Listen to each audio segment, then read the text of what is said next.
तो शुक्र मनावा की ढोड़ी के चौड़ाई ना पता आ ना तो गलती से कोई बिल्ली के गहराई ना पे लगल तो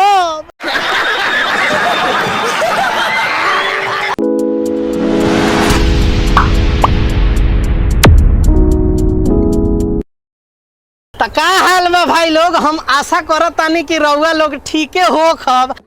आहे चंपक लालवा के एगो गाना आइल ह, देखनी हो कि ना? नहीं। अरे ना देखनी हो तो चली ना, संडा के तेल लेके रेल दिहल जाओ। चलो भाई।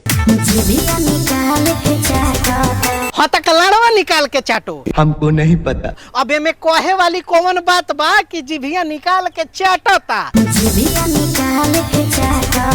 एकर तो बचपने से आदत न बा चाटे के। अब ई बात अलग बा कि पहले कुछ और चाटत रहे, अब कुछ और चाटता। तो पानी छूटत होई। आइए देखते हैं, बैठ कर मजा आएगा।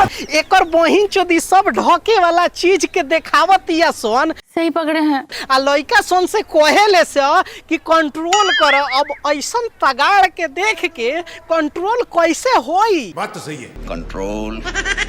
अरे नाना, अब कितना कंट्रोल करी सोन? हमके पीछे से धारेला।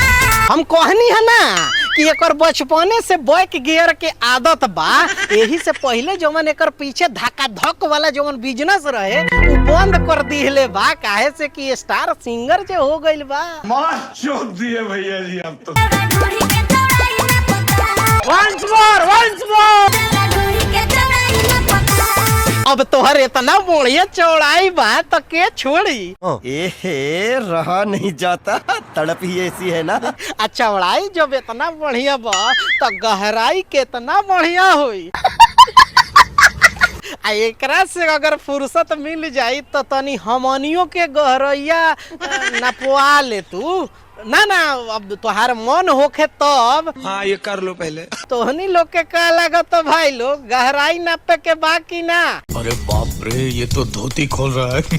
तो चली तो नीचे जाई तो कमेंट करके बताई तो मिला तानी अगला वीडियो में। ठीक है। अगर ये वीडियो फेसबुक पेज पर देखा तानी लोग तो मर्द जाई ना, पेज के फॉलो कर ली। बढ़ते नहीं के फॉलोअर्स भाई। अगर यूट्यूब चैनल पर जाई तो चैनलवा के सब्सक्राइब कर ली। अभी ले साला 1000 सब्सक्राइबर ना भइल। गजब बेइज्जती है। मिला तानी, बाय बाय, टेक केयर, जय हिंद।